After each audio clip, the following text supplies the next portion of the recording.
A great king once lived in Lombardy. He was richer and more powerful than any other monarch, far or near. His name was Ortnit, and his dominions extended over the whole of Italy, from the Alps to the sea, and even included Sicily. The neighboring kings were all his vassals, for possessing the strength of 12 ordinary men, he was of course victorious in every battle. And yet he was not contented. An inward unrest prevented him from enjoying his wealth and greatness. He often sat dreamily at table, tasting nothing, and deaf to all that was being said around him, deaf even to the minstrels when they sang songs in his praise. He frequently wandered alone up in the mountains, seeking adventures, slaying robbers and destroying the wild beasts that preyed upon the farmers' flocks and herds. But this did not satisfy him. He sighed for something more. One day, when he was standing as he often did on the seashore, watching the waves that rose and fell tinted by the light of the setting sun, a mist came up out of the water. A few minutes more, and it parted slowly like a veil, showing a wondrous sight. It was that of a castle with towers and barbican, and on the battlements stood a woman, such as he had never seen before in all his travels. He could not take his eyes off her. The effect of her beauty on him was like enchantment. Then the mist gradually closed again, and lady and castle vanished as completely as if they had never been. While Ortnit was still staring at the place where he had seen the lady, he heard a step behind him. "Ah, it is she," he thought, and turning quickly clasped and kissed bearded Elias, prince of the wild Rusen, who was his uncle. The newcomer returned the embrace heartily, and then said, "You are a good lad to receive your mother's brother with as much transport as a lover his sweetheart. But you have been gazing at a bit of sorcery down there, and that accounts for a great deal. Try to forget what you have seen, or your royal head may soon be displayed from the towers of Montabior, where the lovely witch lives with that old heathen, her father." "She's a real person, then," cried Ortnit quickly. "She must be mine. I would stake my life to win her." "What is that you say?" answered Elias. "A king's head for a woman's curl? That would make a new song for the minstrels to sing in Lombardy." "How am I to find her?" asked the king. "Tell me the story, which I suppose some wandering fiddler has sung." "Why, nephew," replied the elder man, "I have seen with my own eyes and have heard with my own ears what I am now going to tell you. It is no minstrel's tale I am going to amuse you with. Mahorel is the name of the maiden's father, and he is the ruler of Syria, Jerusalem, and other eastern lands. When I was returning from my pilgrimage to the Holy Sepulchre, I arrived one evening at the gates of Castle Montabior, weary and footsore, and the Saracen porter had compassion on me, took me in, and showed me no little kindness. Then it was that I saw the wicked heathen king, whose skin is as black as that of a Moor, and also the beautiful princess Sidrat. I heard it said that he intended to marry his own daughter when her sick mother was dead, and that was why he cut off the heads of all the wooers who came to ask for the princess' hand in marriage. 72 skulls already green from the towers of Castle Montabiur. Say, bold youth, do you intend to offer your head to the Moorish king as the 73rd? "I have been through many a strange adventure before now," returned Ortnit, "and I shall try to get the better of the infidel." On the following day, the notables of the realm were summoned to a council. The king told them that he intended to make a campaign in Syria and desired their help in calling together his army. After many attempts to dissuade Ortnit from such a fantastic enterprise, all was at last settled as he wished, even to the appointment of the governors and deputy governors in whose hands the country was to be left during his absence.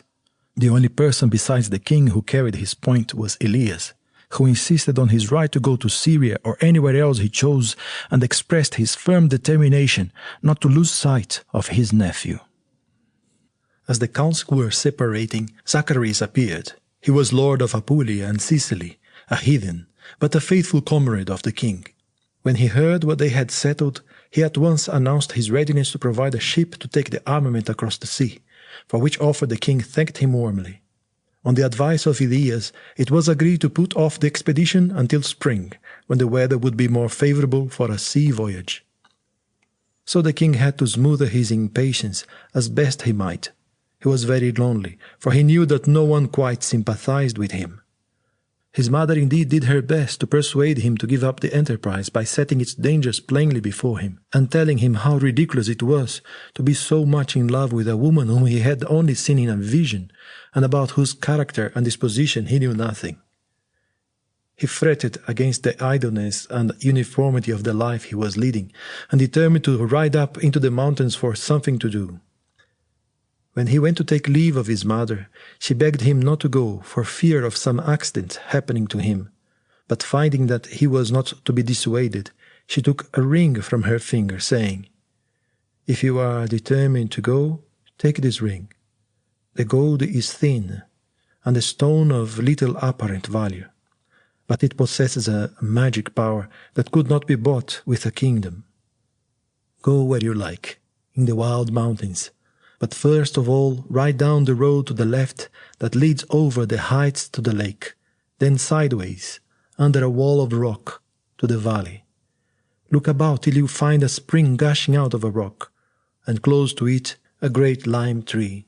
There you will have a more wonderful experience than any you could imagine." Her voice trembled with nervous excitement, and her tearful eyes seemed to entreat him to ask her no questions. Dwarf Alberich. Ortnit rode away. He forbade any of his serving men to accompany him, saying that he wished to be alone. The cool fresh air blowing about his temples cheered him, and chased away the fumes that troubled him. The sun began to sink as he entered the wood, where he had to dismount and lead his horse, because of the low-growing branches of the trees. The night was so dark that he lost his way, and did not succeed in getting out of the wood again till daybreak. When he gained the open, he rested a short time to let his horse graze in the meadow, and to eat his own breakfast. After that he set out again for the mountains, and at length reached the wall of rock his mother had mentioned. He rode along the foot of it, as she had told him, till he heard the gurgling of the spring, and on turning a corner saw the lime before him. It was an immense tree, and early as it was in the year, it was already covered with leaves and blossom. Ortnit found on looking around that it was in a wide meadow, on which grass, clover, and many-colored flowers grew in rich abundance, while the number of birds that nested in the lime tree was quite unheard of. A curious feeling came over the king. It seemed as if he must have heard this bird's song of welcome in his childhood, and all at once he remembered a ditty his mother used to sing. He began to hum it softly. It was a song about all the little birds, and the music each made after its kind. Sweet as a summer day, and all in honor of Alberich, king of the wood. Alberich, king of the wood. Ortnit was sure that he had once heard more about him than that, but what it was he could not tell. Had he not played with a child of that name once? As he was puzzling over these confused memories of the past, he happened to glance at his mother's ring. The stone in it was shining like a fire, and lighting up the face of a lovely child who lay asleep in the grass close by. "Poor boy," said the royal hero compassionately, "I wonder who brought you to this lonely place. How anxious your mother must be about you. I cannot leave you here to die of hunger or fall a defenseless prey to the wild beasts." He had already fastened his horse to a branch, and stooping down he lifted the boy in his arms to carry him away. But to his intense surprise he received such a blow on the chest that he not only let the child fall, but himself tumbled on his back.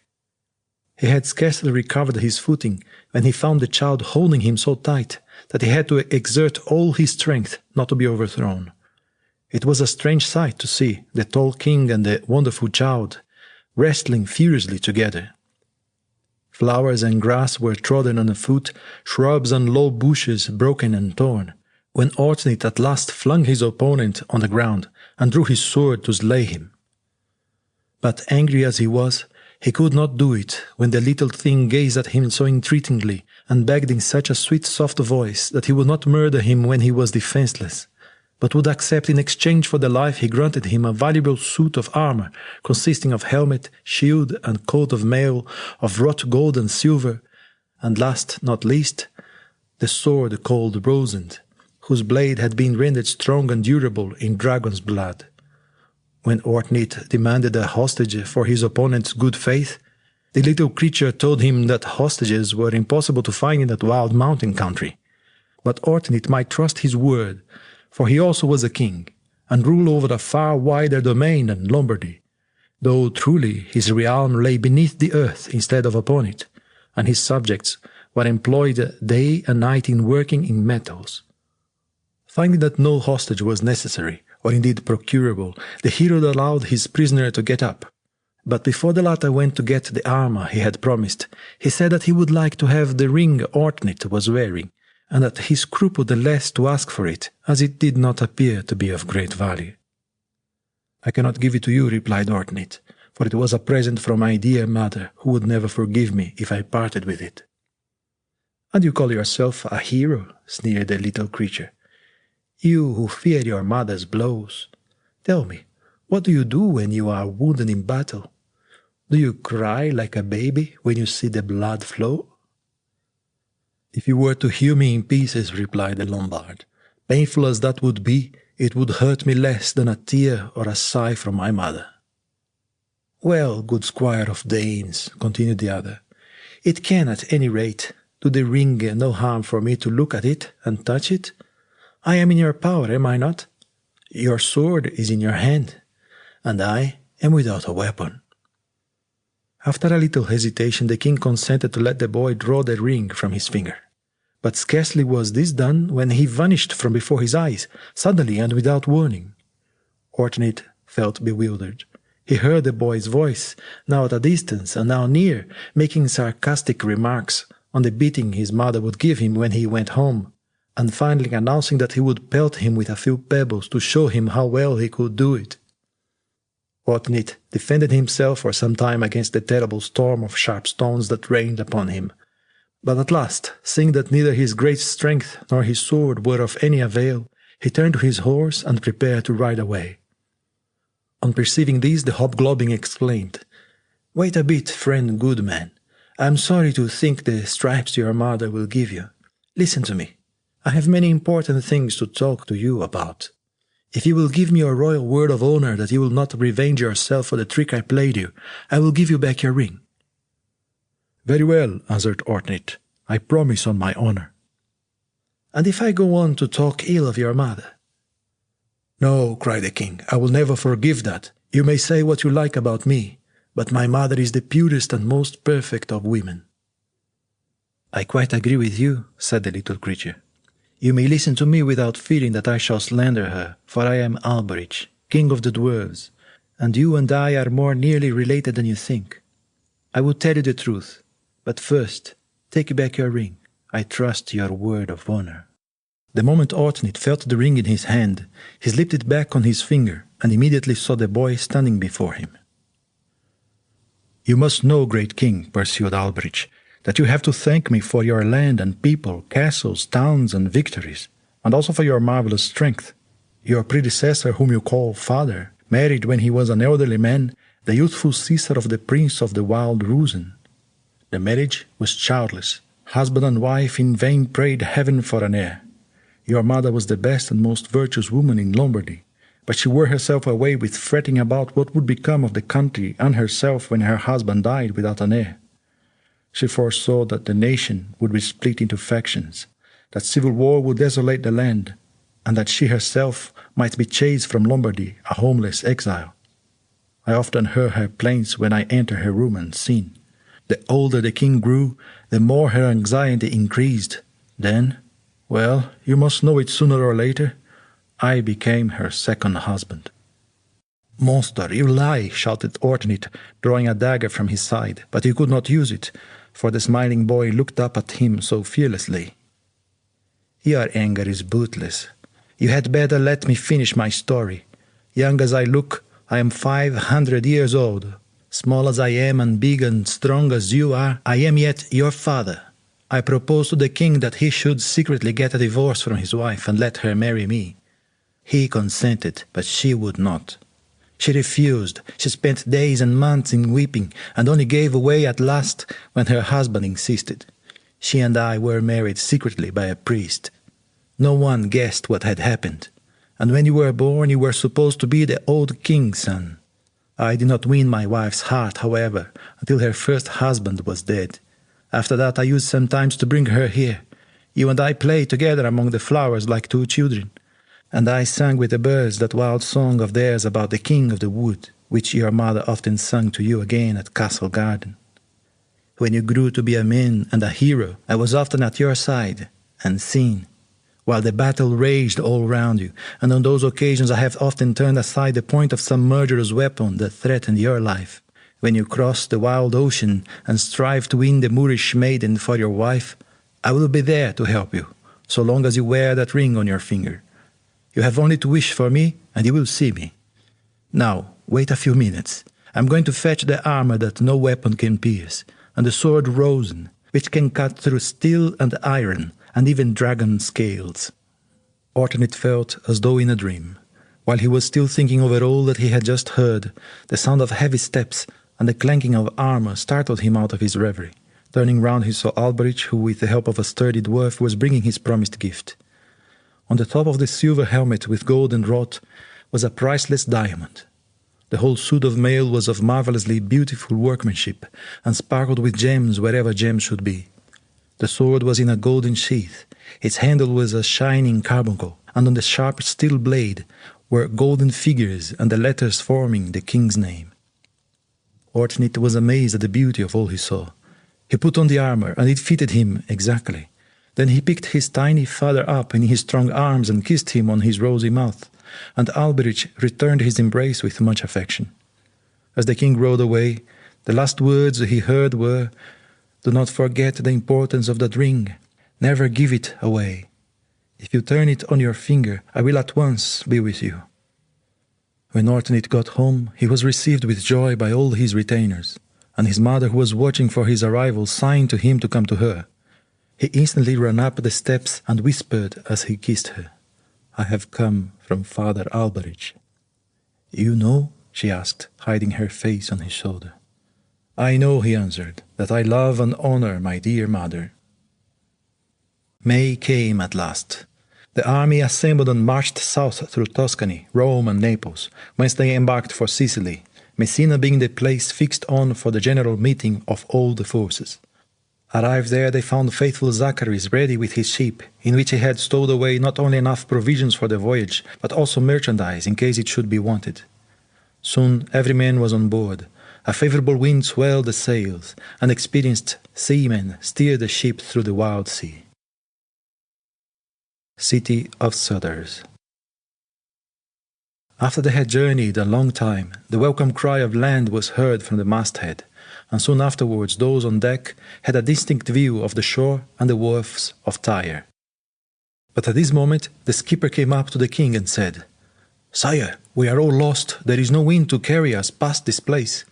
They have sighted us already in the town, and will soon send out their pirate ships to chase us." "Come, nephew," said Elias, "throw the cowardly dog overboard to drink brotherhood with the fishes.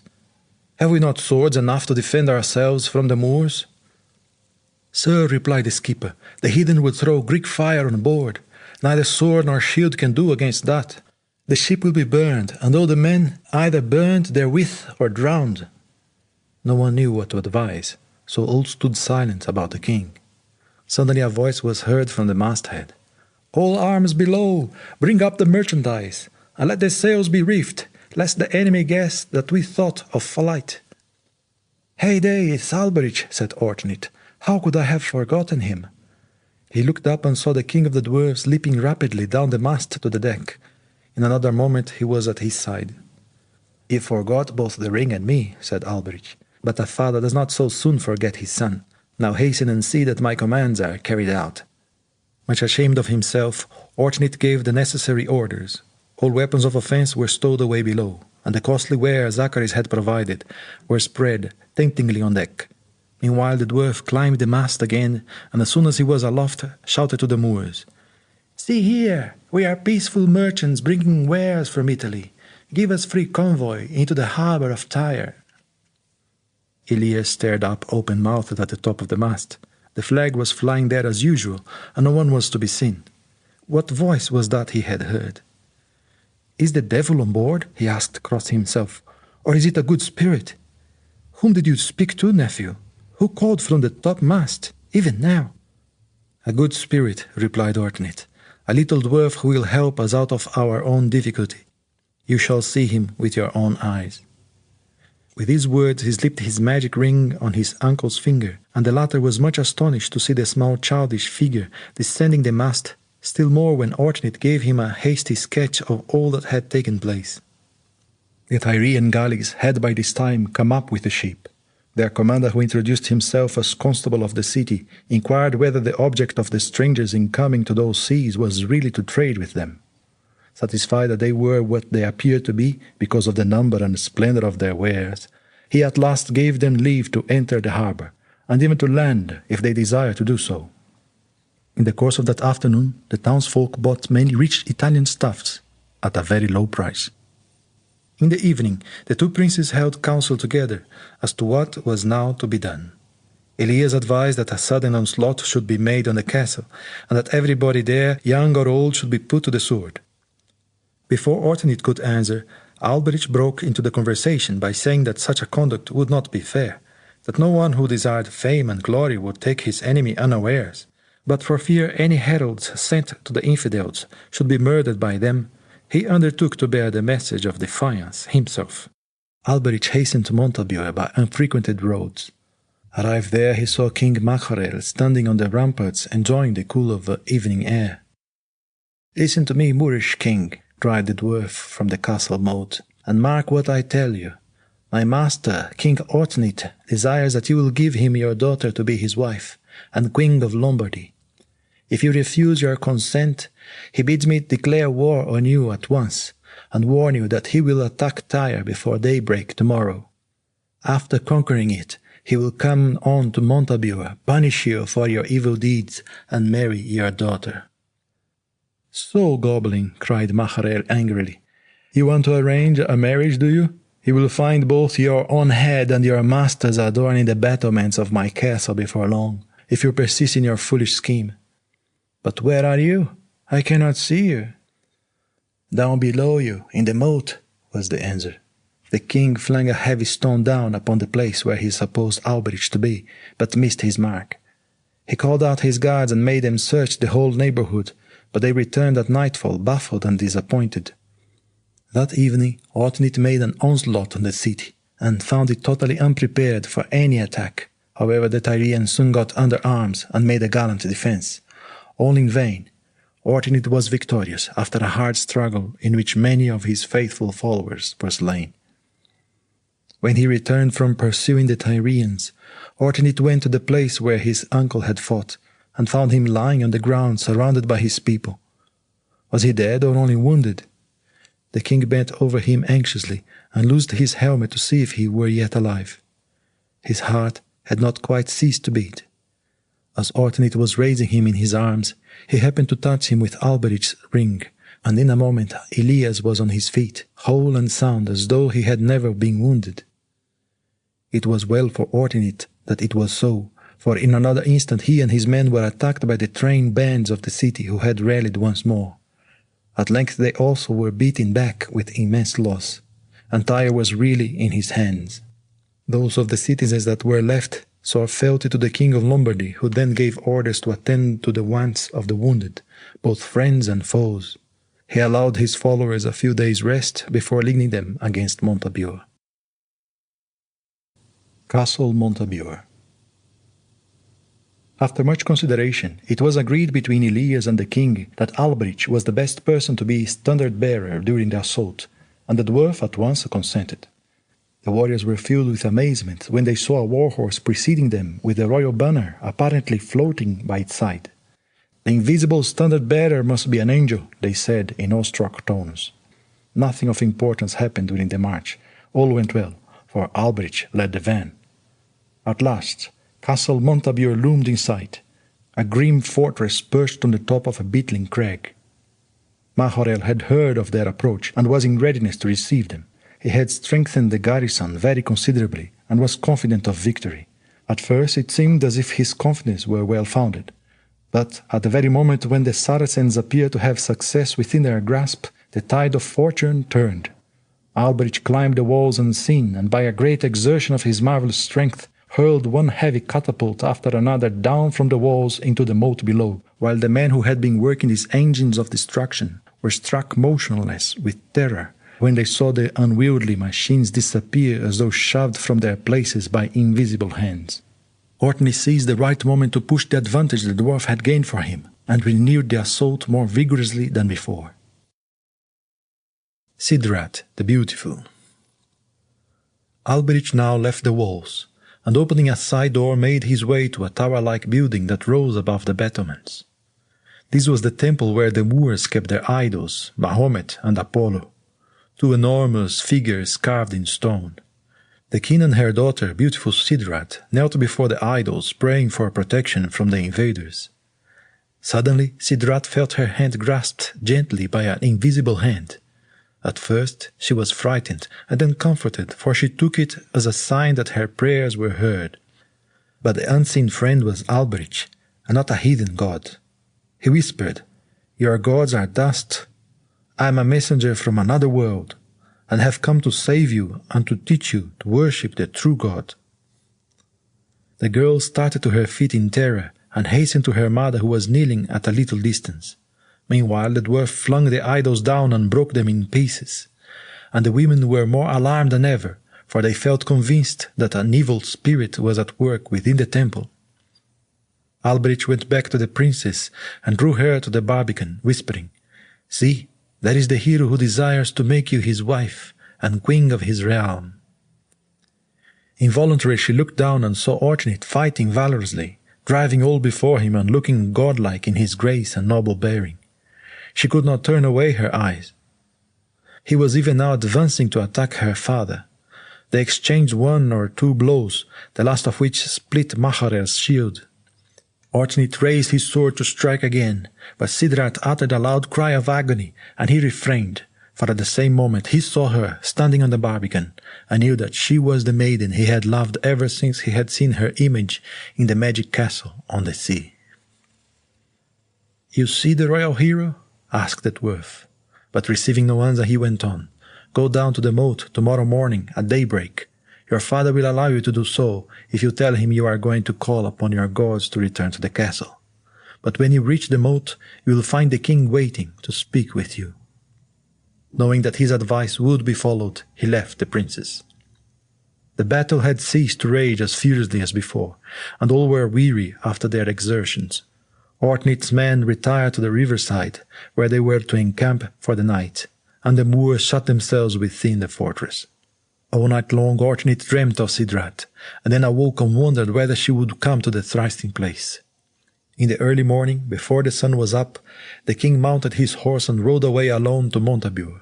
He concealed himself beneath the spreading boughs of a tamarind tree, and waited, doubting, fearing, would she come or would she not? At length, a postern door opened, and a white figure came out. "Sidrat," he cried, and clasped her in his arms. "To horse, delay not a moment," whispered the dwarf. "Go down that way, past the waterfall." Ortnit at once obeyed, placed the maiden upon his horse and mounted himself. It was high time. He had scarcely got beyond arrow shot when a watchman on the tower recognized him by his helmet and sounded the alarm. Mahorel and his men-at-arms hurried down to the fight. Several times the fortune of the day changed sides, and when at length the battle was over, the besiegers were too much weakened in number to attempt to carry the castle by storm. While the besieged were also in woeful plight, and their sorrow was increased by the loss of the princess. Ortnit began his retreat next morning. He found on his arrival at Tyre that his ship was in good order and ready for sea. So he gave orders for a speedy departure, and soon the gallant little army was speeding homewards with Princess Sidrat and much spoil.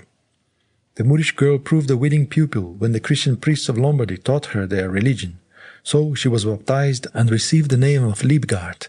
Soon after that, she and Ortnit were married at Castle Garden, and the whole country rejoiced in the king's good fortune. The Toad's Eggs. Ortnit and his wife were very happy together, and smiling peace rested on the land. Honors were showered upon the hero of so glorious a campaign, and even the imperial crown of Rome was placed upon his head. One day when Ortnit and his queen were seated in a banqueting hall, the warriors feasting around them, a stranger was announced who said that he had come from the east and was the bearer of rich presents to the royal pair. After a few minutes' delay, the ambassador was admitted. He was of gigantic height, wild of aspect, and said that his name was Vele. He announced that King Mahorel had sent him to make friends with Ortnit in his name and for his fair daughter's sake, that the king, in token of his reconciliation with his son-in-law, has sent him the finest jewels to be found in all Syria. Having thus spoken, Vele called his wife, Ruth. She at once appeared and was even taller and more hideous than himself. She dragged 4 great coffers into the hall, the contents of which she unpacked and displayed before the king and queen and all the court. The first contained dresses and steel wares of every sort and kind. The second was full of silver bracelets and ornaments of wonderful workmanship. The third was the same, except that the ornaments were of gold instead of silver.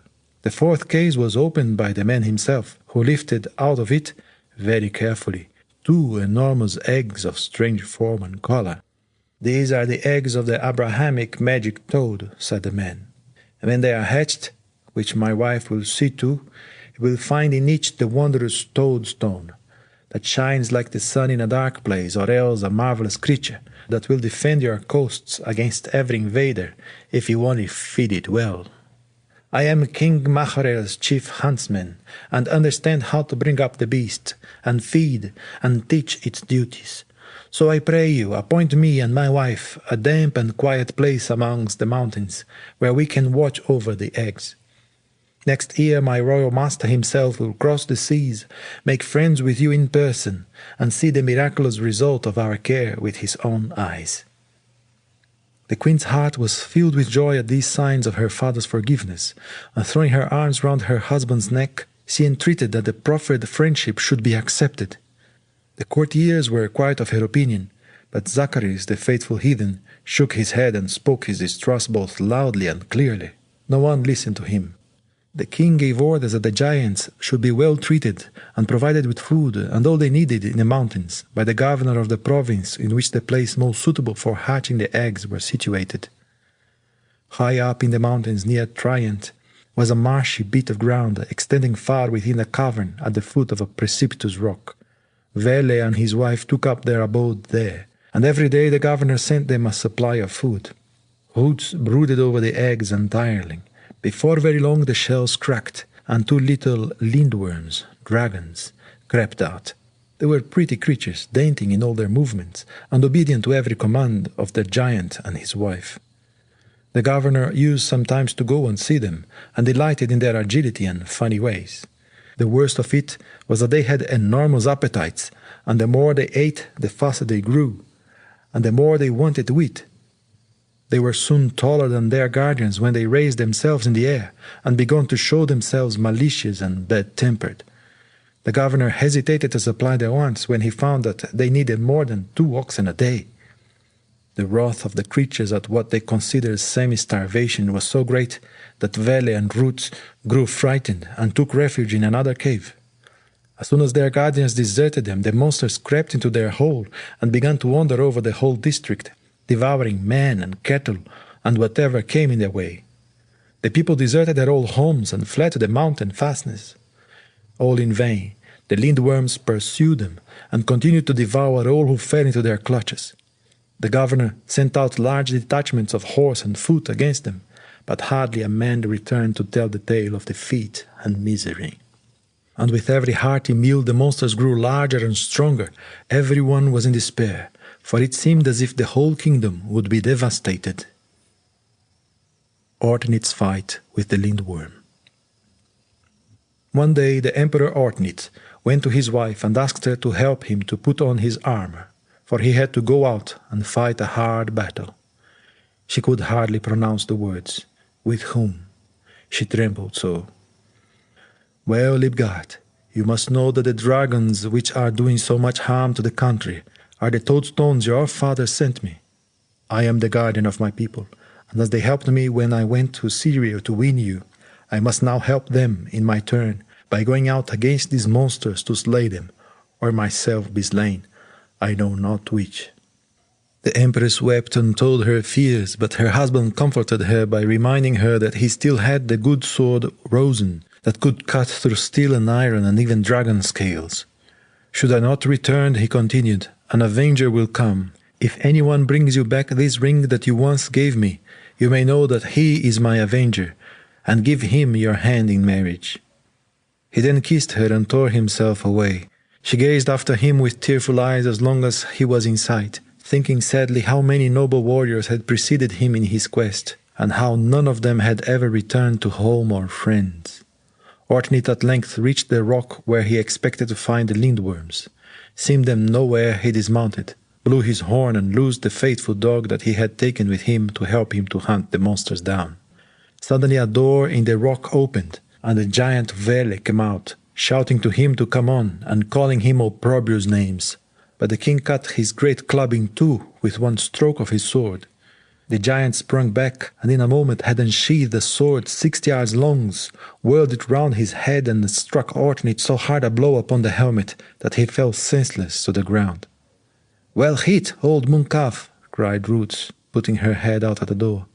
"Let me go to him now and wring his neck, and throw his body into the dragon's den." At this moment the setter which had disappeared in the wood began to bark furiously, and Roots rushed away to see what was the matter. Upon this Ortnit started to his feet, and with a swing of his sword cut off one of the giant's legs. The monster howled with pain and defended himself, resting against the rock, but his opponent immediately cut off his other leg. Hearing the noise, the giantess returned. Arming herself with an uprooted tree, she hit out at the hero with all her strength, but blinded by passion she miscalculated the distance and brought the tree down so hard on her husband's head that she split it open. Ortnit then slew the giantess, after which he rested a while from his labours, ate and drank some of the provisions he had brought with him, and let his steed graze at will on the short sweet grass of the upland meadow. Rested and refreshed, he once more set out on his quest. Riding through a wood, he came up with some charcoal burners and asked them where he should find the lindwurms. They tried to persuade him to turn back, but in vain. Then they told him that the monsters had set out to travel west, that one of them, having a nest of young ones, had stayed somewhere in the road hidden in a cave, while the other had gone deeper into the mountains, perhaps even into another land. Unheeding the warning he had just received, Ortnit rode away towards the west. When evening came, he rested for a short time, but as his food was nearly finished, and he wanted to reach an inhabited spot as soon as possible, he set out again, and rode all night long. Next day he reached the meadow, and there he saw little Alberich seated under a tree. The dwarf looked very sad, and when Ortnit drew rein beside him, said, "My dear son, you are going to your death. Return to garden, for I have no power over the diabolical monsters you are seeking. I cannot help you." "I need no help," replied the hero. "Have I not the sword Rosen? It will help me to conquer the powers of hell that are arrayed against my poor people." "May you be successful," said the little creature, and springing into the saddle he kissed his son. "May you be successful, and to that end watch and slumber not. Remember that is the last advice I can give you. Now, give me back the ring you got from your mother. You shall have it again if you return to garden safe and sound." Scarcely had Ortnit returned the ring when he felt a kiss upon his lips, and the dwarf had disappeared. The hero rode on unfaltering over hill and dale and through many a wild glen. At last he unexpectedly reached the very lime tree under which he had had his first interview with Alberich. The birds were singing as before. All looked peaceful and still. Both Ortnit and his horse were worn out, so he dismounted, and letting his steed graze, laid himself at full length on the soft grass, his faithful dog at his side. He thought over his project, and was strongly tempted to return home to Garden and sweet Libgard. But he put the desire from him, for, he reasoned within himself, the prince and people are as one person, of which the people form the body and the prince the head. So the prince, to be worthy of his high calling, must, as far as in him lies, protect his people from all injury. And I have every right to trust to my strength, my sword, and my good cause for victory. It seemed as though the birds in the linden tree had read his thoughts, and were singing a paean of joy and encouragement over him and them. He watched them quietly, but soon fatigue gained the upper hand. his eyelids closed, and he fell asleep. The dragon finds Ortnit asleep. All at once the birds ceased their song. The branches stopped their soft waving to and fro, and the flowers bent their heads as though a breath of poisoned air were passing over them. Crawling through the thicket, trees and bushes, breaking with its weight, came the terrible lindwurm, its jaws wide open, showing its long pointed teeth. The faithful dog, with a howl of mingled fear and anger, pulled at his master, hoping to wake him, but in vain, for Ortnit was as though in a charmed sleep. The dog then sprung upon the dragon, but could not touch it because of the way it slashed about with its tail. At this moment the horrible creature caught sight of Ortnit, flung itself upon it, carried him into the thicket, and then broke all his bones by dashing him again and again upon the ground. But though his bones were broken, his armor remained whole as at the first. Then, taking the dead body up in its powerful jaws, the lindwurm bore it home to its nest in the noisome cave, where its young ones fell ravenously upon their favorite food, and devoured as much as they could get at through the steel rings of the coat of mail. The dog, which had followed the dragon home in hopes of saving his master, watched all night by the cave, but finding himself powerless to help, set out early next morning on his way back to garden. Sidrat the Sorrowful, Libgard. Meanwhile, Libgard and the old queen were very anxious. They hoped and feared alternately. On the fourth day, as they were sitting together, they heard something scratching at the door. Libgard opened it and saw the faithful dog, her husband's companion on his last journey. Instead of showing his usual joy at seeing her, the dog crept slowly in and lay down at the old queen's feet with a low, moaning whine. "He is dead, murdered by the monsters," cried the unhappy mother. These were the last words she ever spoke, for the next moment she sunk back dead in her chair.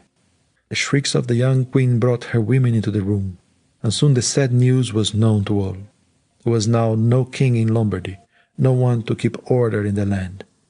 The great nobles fought and quarreled unceasingly, and the country was split into factions. At last, tired of this state of anarchy, it was agreed by the notables in council that the only thing that could save the kingdom was for Libgard to choose a husband who had sufficient wisdom and power to make a good ruler. They went to the queen, each hoping in his secret heart that he would be chosen by her. But on hearing what was required of her, she answered with solemn earnestness that she would preserve her faith to Ortnit unbroken, and that none was worthy to succeed him unless he could slay the lindworms and avenge his death. The nobles looked at each other in a shamefaced manner, and hastened to leave the royal presence. But avarice and ambition soon regained the upper hand, and civil war seemed imminent. Libgard, deprived of all means of support, for even the treasury had been despoiled by the nobles, was forced in company with a few women who were faithful to her to make her own livelihood by spinning. The Margrave of Tuscany was much distressed when he heard of the straits to which the queen was reduced. He offered her an asylum in his country, but she said that at Garden she had been happy with Ortnit, and there she also wished to sorrow for him. Touched by her faithfulness, the prince sent her food and wine that she might no longer have to work for the necessaries of life. So she lived on, the Lombards trying to force her to seek refuge from the ills of life by a second marriage, but in vain. She bore all the miseries of her lot with quiet patience, for she strengthened herself with thoughts of her husband and of the avenger for whom she hoped. This hope, which sometimes rose like a star on the cloudy night of sorrow in which she lived, was one day to be fulfilled, but not for a long time.